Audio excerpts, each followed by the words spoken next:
Hey, welcome to Chronosphere Fiction. This is your pilot, Daniel French. We're bringing you the second episode of October Country with a story written by Chauncey Haworth. It's called Everybody Hates Maddie McGill. I'm excited, so let's start this dusty excursion through October Country.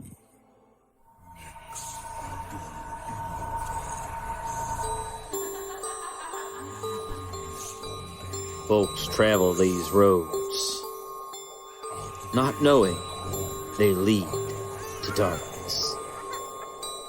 Not knowing eyes watch from the sheltered veil. Voices whisper from beyond. If these roads are malign, wanderers and derelicts will find themselves in October Country.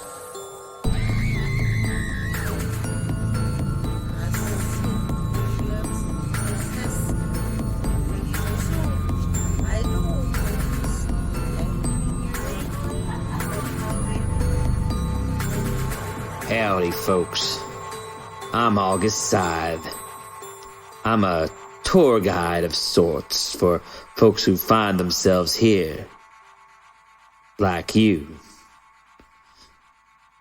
I'm also a caretaker of these parts, a local historian, a collector of stories about those who pass through.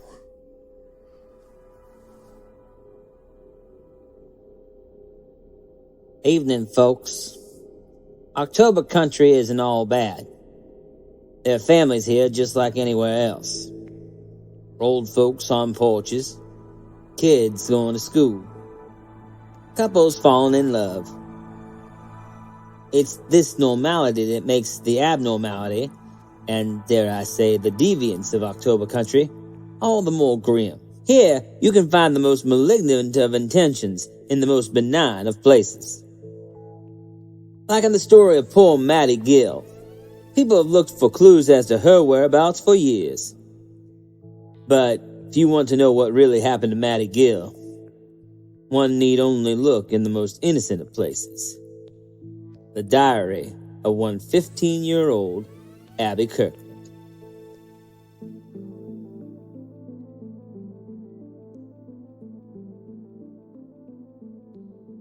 Maddie McGill is my best friend. Or so she thought. We've been like two peas in a pod since we were kids. Our dads owned a business together, RSS Construction. They build houses and buildings, rain, sleet, and snow construction. We grew up doing everything together. Same teams, same schools, same friends. Our birthdays were even just days apart, so we even had the same parties. But there was one major difference. No matter what I did, nobody noticed me. And everybody loved Maddie McGill. And over the years, I came to hate her for it. It wasn't really anything she did, I know that now. But at the time, I would have sworn she was doing it on purpose, pushing people away from me, telling them terrible things behind my back. What other reason could there have been for everybody to love her so much, yet show nothing but indifference to my presence? The worst of it was Ngam-chit Suwan, but we all called her Nat for some reason. She said it meant the power of goodness, but I thought she was evil. Evil and in cahoots with Maddie McGill.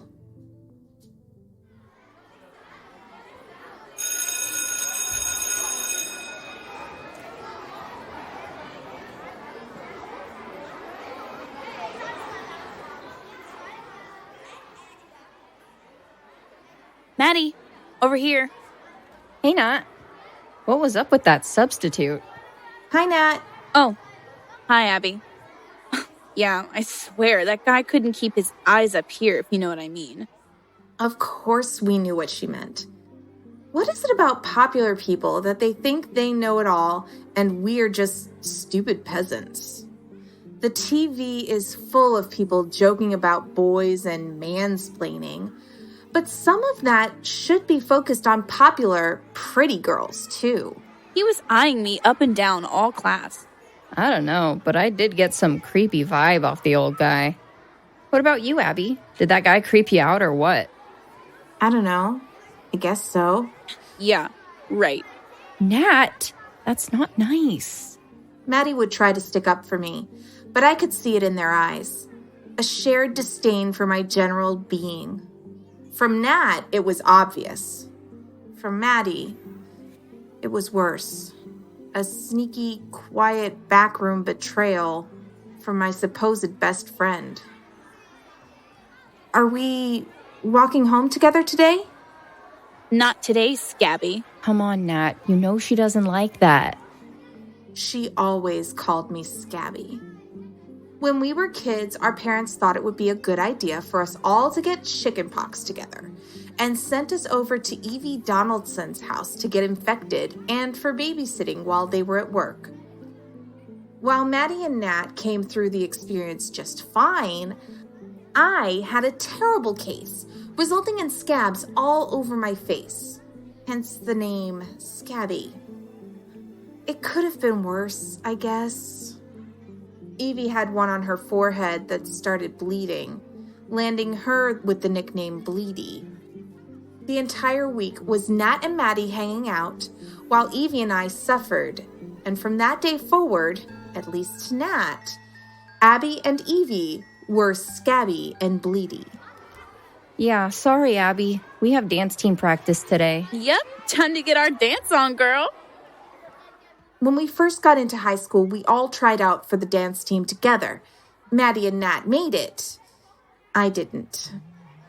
But Abby, I promise I'll come right over after and we can work on the science project. It seemed like the only times that I was guaranteed to hang out with Maddie anymore was when there was a school project. I had the reputation for being the school nerd in the group. It wasn't that I was particularly into school, but what else is there to do when you spend so much time alone? Yeah, go ahead and get started, Abby. Maddie might be late if she walks home with a certain tall, dark, and handsome. Shut up, Nat! Everybody has a crush on Jason Rosado. And why wouldn't they? He was handsome, his parents had money, he was a star athlete at the school in like every sport. I was no different. I too dreamed that Jason might be my Prince Charming. But unlike Maddie, nobody was ever pulling for me. No one was ever pushing me to him or him to me. So I walked home alone. I took the path we always take, through Wicker's Pass, a small vale between Carlson Ridge and Black Ridge. I spent more time there than I would like to admit to most people. It was a beautiful pass of green trees and a small creek that passed between the hills that separated our school from our neighborhood. That day was no different at first. I walked down Palmer Road until I hit the turn into the vale, and I immediately felt better once entering the trees. There is something about the trees that makes me feel safe. Out on the street, even one as dead as Palmer's, it makes me feel exposed. Once in the forest, it's like I'm in my element. Places to hide, places to not be seen by the world that couldn't care less if I were around or not. Our science project was on geology, so I spent the afternoon in the bristling tree-shimmered sun looking for different types of rocks. I was pleasantly surprised that there were so many types of rocks. I was less pleased with the number of bugs.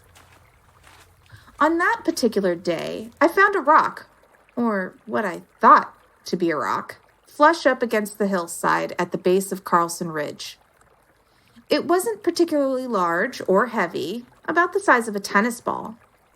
On closer inspection, it turned out to be an old doorknob. It wasn't uncommon for us to find old trash dumped in the vale, Refrigerators people had used for target practice, warped and splintering old furniture, old mattresses I don't even want to know why they were here. But this doorknob, it was as if someone had thrown it at the hillside and it had stuck. I tried to dig it out, but I didn't have to dig far. I hit something solid. I hit wood. Was it a door that had been laid here and then grown over, adopted by my magical valley between two mountains? My home away from home here in Wicker's Pass? I felt a kinship to the door, a pleasing sense that we were both the same, discarded and alone, left to rot, if not for the forest in Wicker's Pass, wrapping us up in its unjudging limbs. I wanted to see the door. I gently pulled away all the loving overgrowth. When done, I found that the door was not laid here, but actually hinged to the side of Carlson's Ridge. I stepped back to get a better look at this oddly placed door. In doing so, I tripped on a pile of rocks and fell to the ground, my face rubbing into the dirt as I landed, dust going into my eyes. I wiped at my eyes and started to stand up. But in front of me, I noticed a glint in the dry needles and dust. I reached out and wrapped my hand around it, sitting up and bringing the fistful of needles, dirt, and glint to my lap. I cleaned the glint away and realized it was a key, a small, old bronze skeleton key. It had a long stem with a few teeth, and the top of the key was some kind of knot of metal twigs and thorns. It didn't take me long to put together that I had just found a door, and doors use keys. I stood up and turned to the door in the rock. In the doorknob, I could see a keyhole. I didn't think. What would one think anyway? Sure, if it was a safe door, maybe the government or something.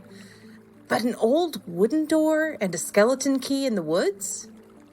I should have thought, but I didn't. I opened the door.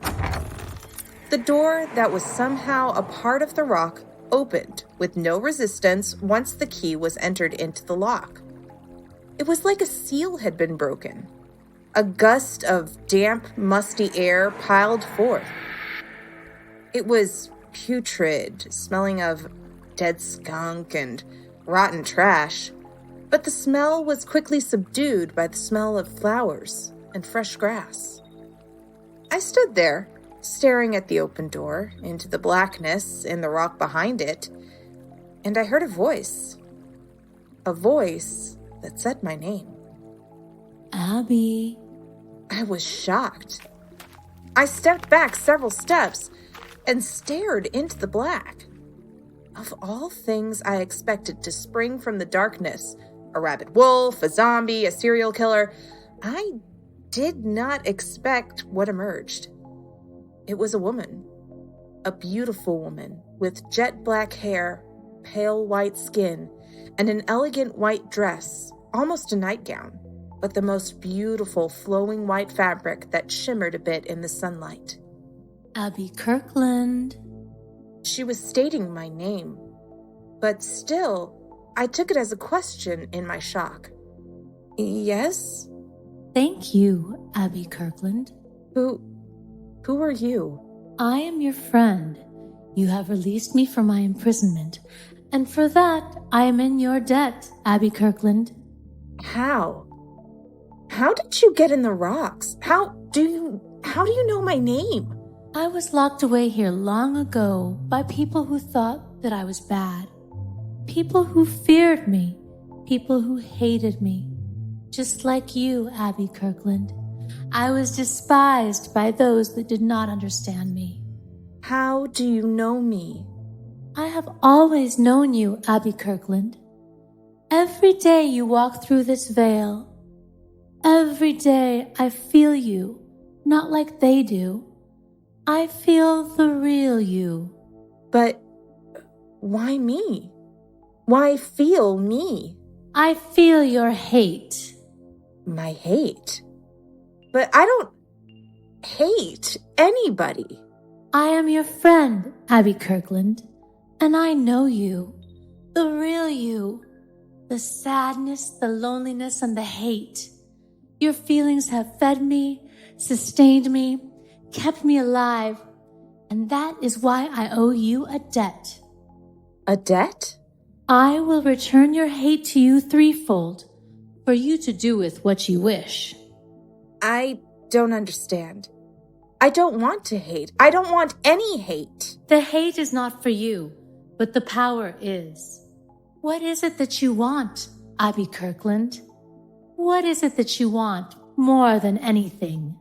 I don't want anything. I just want to be left alone. I want everybody to just leave me alone. Come now, Abby Kirkland. What is it you really want? It only works if you tell me what you really want. I don't want anything. Tell me. I knew what I wanted, but I was too scared to say it out loud. I wasn't scared of this woman from the mountainside's judgment. I had just dreamt it for so long. It had become encyclopedic in its volumes. I had thought about it so much, in so many ways, that I wasn't sure I could sum it up in an answer, a phrase that anyone would understand. But it came to me, and I said my darkest want aloud to this strange and beautiful woman. I want everybody to hate Maggie McGill. Yes. It's at this point in a story that the sky should go dark, that there should be a crack of thunder, some sort of omen of what's to come, some sort of alarm to inform what horrors lie ahead. But that alarm did not come, because the horror was not for me. I don't even remember what happened after her snake-like whisper. It was like I instantly fell asleep.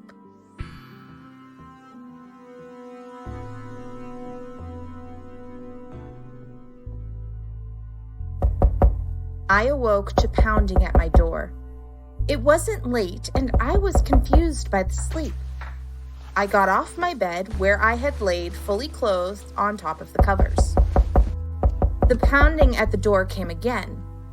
I walked through the house, realizing it was empty, which was to be expected as I remembered that my dad was out hunting and that it was barely 6 p.m. on a Wednesday. And that meant dark night for my mom at Kelly's.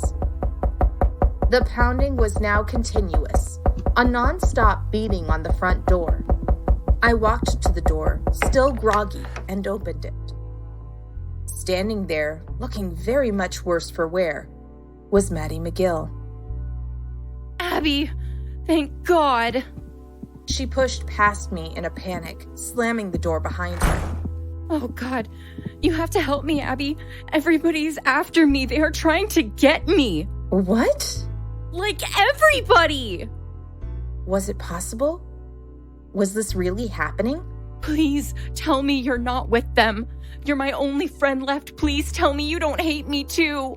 Can this be possible? Is Maddie McGill really asking me if I hate her? I wanted to say yes.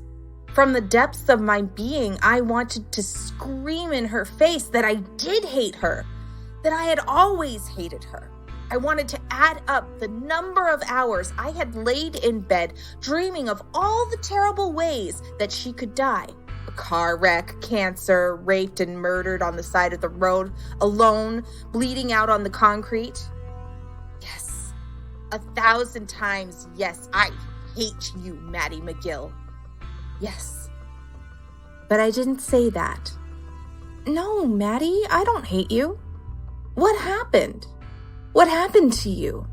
Her story was better than any dream my imagination at the time could have come up with. It was perfect and terrible. Everything and more than I had ever wished on her. But it brought me no peace. We had left each other, me to walk home alone, and her and Nat to go to dance practice. Her day went as expected, dancing with her friends and being cool, with Jason Rosado waiting at the fencing of the field to walk her home in their little storybook high school romance, when Nat started being mean to her. I mean, Maddie. Nat was never mean to Maddie.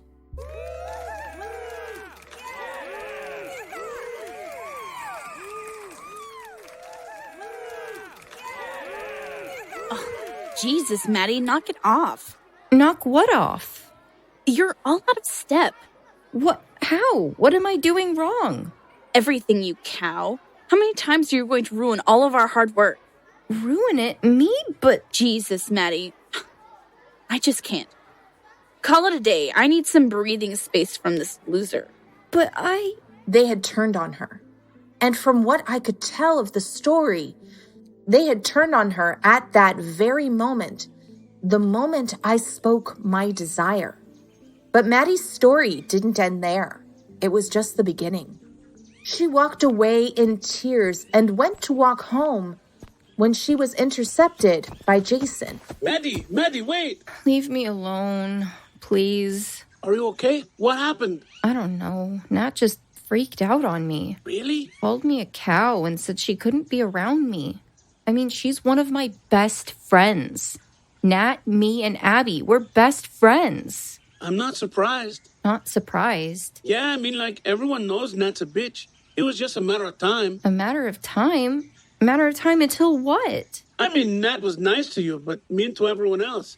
It was just a matter of time until, Until she was mean to me, too. Abby tried to tell me the same thing. Well, it sounds like Abby is looking out for you. Yeah, she is. I just wish I would have seen it coming. Yeah, you should have. Well, I try to be nice. And that's your problem. Always playing the nice girl. Playing the nice girl? What does that mean? Always walking around with your tits in your face thinking you're better than everyone. I don't think I'm better than everyone. God, you are such a liar. Sometimes I just like to wipe that stupid look off your face. My look? Just smash it into the concrete and rub it like a crayon back and forth until all that's left is a bloody skull. I think I better get going. Just imagine it. I never thought of myself as an artist, but your sniveling and whining inspires me. I'd like to draw with your bloody face across this very road, create a flag with your skin so people could come from miles around and I could charge them admission to see the creation that I made from your blood and insides. I'm leaving. Why not? Why not now? I think people would thank me. People would love it and I would be famous. Stop! You're hurting me. Let go! Don't fight, you bitch. You are my pen, and I just need to take off the lid. Ah! I knew it was what I wanted. Even Jason Rosado hated her. I should have been happy, but I wasn't. She had run from Jason as he chased her. Come back here, you bitch. We'll make beauty art of your inside. You won't hurt for long. You'll be forever immortalized as a stain on the goddamn street. She ran. She said it was like floating or riding a roller coaster how fast she ran, fearing that he would commit the terrible things he was saying, that he would grind off her face to the bone. She rounded the corner at 3rd Street and burst through the front doors of Miller's Grocery. She begged them to help her. Please, help! Maddie McGill, is that you? Please help me, Mr. Miller. It's Jason. He's gone crazy. He wants to hurt me. Jason Rosado? Maddie? What's happened here? Don't worry, Mr. Miller. I know her. Her mom and I are friends. Okay, Mrs. Wright. Now, honey, what's happened? It was Jason. He was walking me home after Nat got mad at me, and then he started calling me irritating and fake and said he wanted to hurt me. Hurt you? Oh, Maddie, he said he just wanted to hurt you? That's terrible. He said he was gonna kill me. Well, that's more like it. What? That's what I was thinking too, Mrs. Wright. Yes. Now that I think of it, I too would like to kill you. I'd like to hit her in the head with a hammer. Oh my God! Oh, Mr. Miller, you are positively devilish. I have a hammer in the back. If you'll hold her, I'll run and fetch it. Come here, Maddie. It'll all be over in a couple of good whacks. And then we can take turns spitting on your corpse and everybody will be happy. Get away from me. Stop squirming, you little tart. I just want to see what the inside meat of your stupid head looks like. Please don't do this. Abner, Mrs. Rosowski, Jerry, help me hold this little so-and-so until Mr. Miller gets back with the hammer. And then we can all take a look at the meat in your pretty, stupid little head. Somehow, Maddie was able to escape.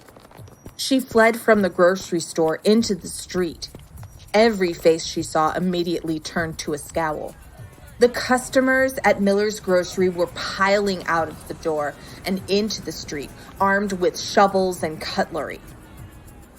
She didn't know where to turn or who could help, so she turned to the last place I expected her to. She turned to the last place she probably should have. She turned to me. There we were, in my house, just the two of us. We frantically ran around the house, turning off lights, trying to hide any sense that someone could be inside. When done, we fell, exhausted, with our backs to the inside of the front door.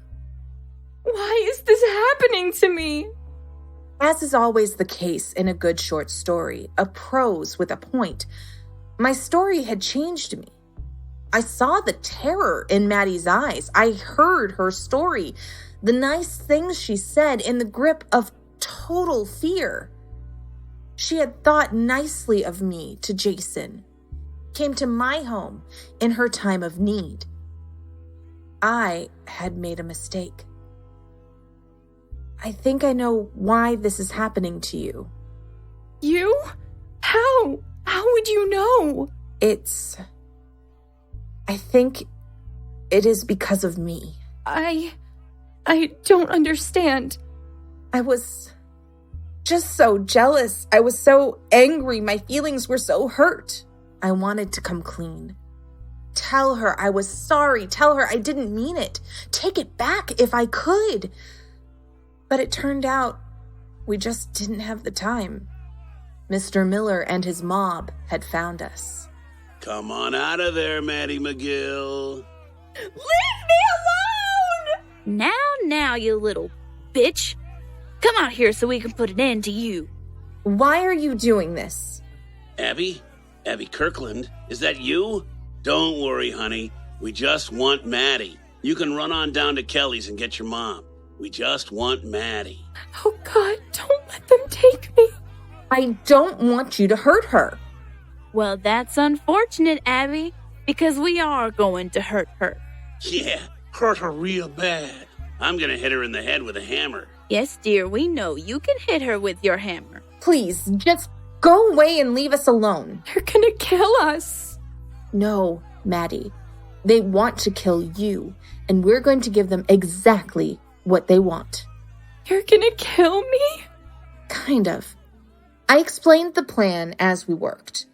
She was to go into the garage refrigerator and get my dad's old camouflage ghillie suit and as much of my dad's hunting meat from the freezer. It was early in the hunting season, but Dad always had enough meat to feed an army year-round. While she did that, I ran to the kitchen and turned all the burners on high and got the lighter fluid from the stove flue. We met back in the living room, but we were running out of time. You little bitches are really starting to piss me off. I want Maddie's head on a pike 5 minutes ago, you hear me? Calm down, Mitchell, you're going to have an aneurysm. This is supposed to be a good thing we're doing, killing that hideous young tramp. Hey, Maddie, if we really are BFFs, then do me a favor and bring your face out here so I can bash it in. Maddie? My God, they're gonna rip me apart! Maddie, are you listening to me? Yes. Here's the plan. We're going to have to play act a bit. And I don't know about you, but I've been doing it for a year. Maddie, are you listening? She looked at me, her eyes wild with confusion. I said her name again and she focused on me. I figured this was the most lucidity I was going to get, so I told her the plan. First, we pile up all the meat in the middle of the living room, douse both the meat and the living room in lighter fluid. We were then going to act like I wanted to kill her too, really yelling it so that the mob could hear. Then I would light the meat pile as Maddie screamed and played dead. Immediately after pretend dying, Maddie was to run out back and lay down in the field and not move until I came to get her. That was the plan, and we did exactly that. I hate you, and I have always hated you, Maddie McGill. Abby, why? Please don't! Yes, gut that bitch, Abby. You get her good, Abby, but don't hog all the fun. Oh, I always knew Abby was one of the good ones. Didn't I always say that, Mitchel? Yes, you did, Molly. Yes, you did. Please, Abby, don't, please! I'm going to chop your face into little pieces and burn your damn corpse. You've taken everything from me. Now, I'm going to bathe in your blood. Damn, Abby's going on medieval and shit. I lit the meat pile. It swelled up, quickly spreading to the carpet and curtains. Maddie ran out the back to hide as I continued my act while walking out the front door. Finally, I never have to see that bitch's pretty face again. I hope you burn in hell, Maddie McGill. Is she dead? Did you kill her? Hell yeah, I killed her. I only wish I could kill her again. But I wanted to hit her with my hammer. There, dear.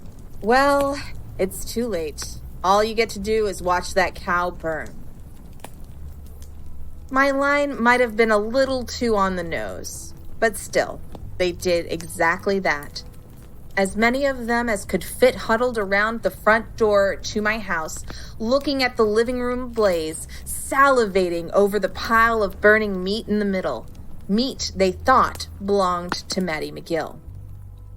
The fire died down, and everybody went home. They went on with their lives like nothing happened.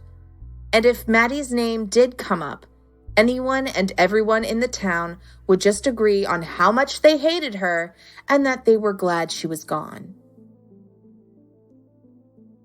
Early the following morning, I went out and found Maddie, curled up in a ball under the camouflage, asleep. I let her sleep for a little while. It was the least I could do. Since then, I help Maddie as much as I can.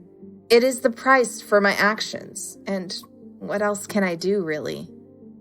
After all, I am the only person in the world who doesn't hate Maddie McGill. Yes, October country is just full of little life lessons. Lessons like, be careful where you throw your hate around. You never know who's going to pick it up.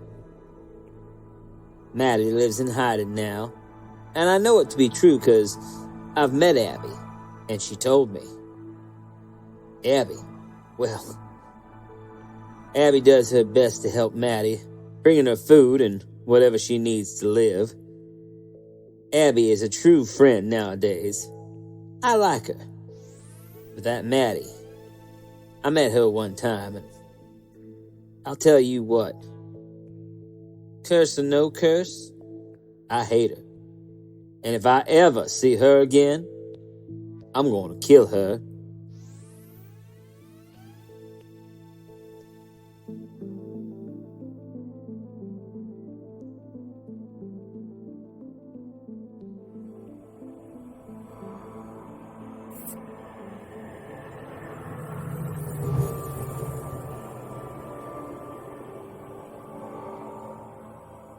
Yeah, that's a fun one. I'm going to listen to it again.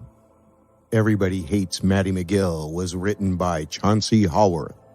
Maddie McGill was played by Katelin Curtis. Abby Kirkland was voice acted by Laura Nicole. Nat and Mrs. Molly Wright were voice acted by Victoria Fancci.